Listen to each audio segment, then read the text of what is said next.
भारत भूमि केवल पर्वों की भूमि नहीं है, ये साधना, रहस्य और आत्मिक यात्रा की भी भूमि है, जहाँ एक और चैत्रा और शरदिया नवरात्रि जन जन द्वारा धूमधाम से मनाई जाती हैं। वहीं दूसरी और वर्ष में 2 बार आने वाली गुप्त नवरात्रि मौन, तप और रहस्य का पर्व होती है। गुप्त नवरात्रि जो मघ मास और आषाढ़ मास में आती हैं। इन 9 रात्रियों में देवी की आराधना बाहरी उत्सव के लिए नहीं, बल्कि आत्मिक जागरण के लिए होती है। ये नवरात्रि संतों, योगियों, तंत्रिकों और साधकों की नवरात्रि है। कहा जाता है, सृष्टि के प्रारंभ में जब केवल अंधकार और मौन था, तब उसी माओ से आदि शक्ति प्रकट हुई।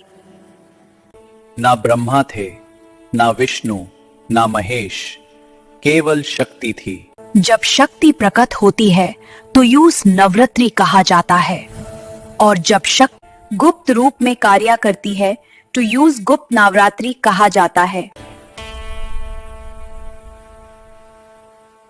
गुप्त नवरात्रि शब्द नहीं गुप्त नवरात्रि और 10 महाविद्याओं का रिश्ता बहुत गहरा है। ये नवरात्रि बाहर नहीं, अंतर की यात्रा है। 10 महाविद्या सिर्फ देवी के रूप नहीं, बल्कि ब्रह्म ज्ञान के 10 ध्वर हैं। तारा, षोडशी, त्रिपुरा सुंदरी, भुवनेश्वरी, छिन्नमस्ता, धूमावती, बगलामुखी, मतंगी, कमला। गुप्त नवरात्रि में इन महाविद्याओं की साधना गोपनीय मानी जाती है, क्योंकि ये साधना सिद्धि के लिए नहीं, अहंकार के नाश के लिए होती है। देवी भगवत में एक ऐसी कथा आती है जो इस ज्ञान को जीवन में उतार कर दिखाती है। की बात है, एक थे राजा सूरत, वीर थे, न्यायप्रिय थे, लेकिन शत्रु से परास्त।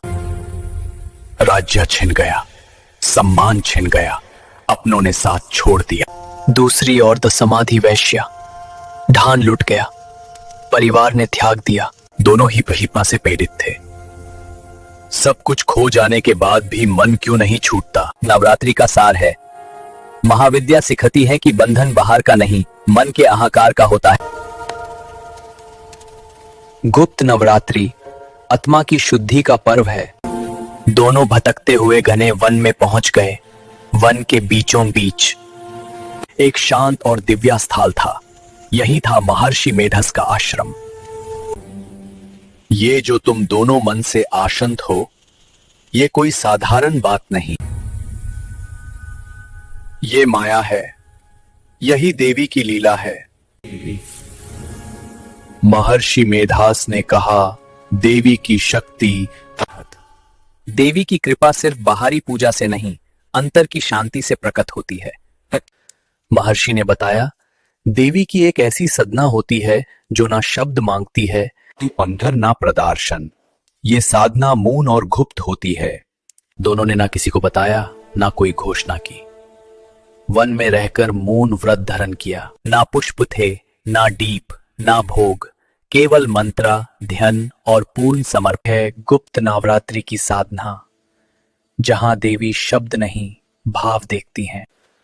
साधना की परीक्षाएं आसान नहीं होती। गुप्त नवरात्रि की साधना तो और भी कठिन होती है। पहली रात भय उत्पन्न हुआ, मन कांप उठा, पर साधक हिला नहीं।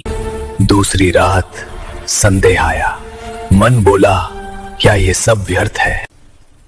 तीसरी रात मन ने कहा, छोड़ दो, पर उसने छोड़ा नहीं, क्योंकि गुप्त नवरात्रि में देवी बाहर नहीं, अंदर प्रकट होती हैं।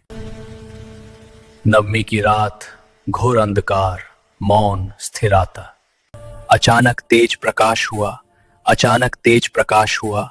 देवी प्रकट हुई, ना सिंह पर सवार थी, ना शस्त्र लिए हुए, वे करुणा का रूप थी।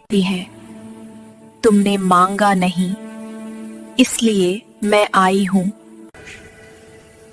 राजा सूरत को राज्य वापस मिला। समाधि वैश्य को ज्ञान प्राप्त हुआ। जो मांगता है उसे मिलता है, पर जो समर्पित होता है उसे दो। गुप्त नवरात्रा एक ऐसी साधना जो दिखाई नहीं जाती, महसूस की जाती है। देवी ने कहा, जो मुझे दिखावे में पूजते हैं उन्हें स्वयं बना देती हूँ। बात सब है। जो मुझे मौन में पूजते हैं उन्हें स्वयं बना देती हूँ। यही गुप्त नवरात्र का सार है। ये सदना गुप्त इसलिए रखी जाती है ताकि अहंकार प्रवेश ना करे, ताकि सिद्धि का घमंड ना आए। गुप्त नवरात्र बाहर की नहीं, भिटार की यात्रा है। आज के युग में जहां शोर बहुत है, गुप्त नवरात्र माओं की साधना सिखाती है। दीप बाहर नहीं, हृदय में जलाओ। गुप्त नवरात्र कहती है, देवी मंदिर में नहीं, साधक में जगती हैं। जो चुपचाप साधना करता है, उसी पर शक्ति प्रकट होती है। जहां मां है, वही शक्ति है। जय मां आदिशक्ति।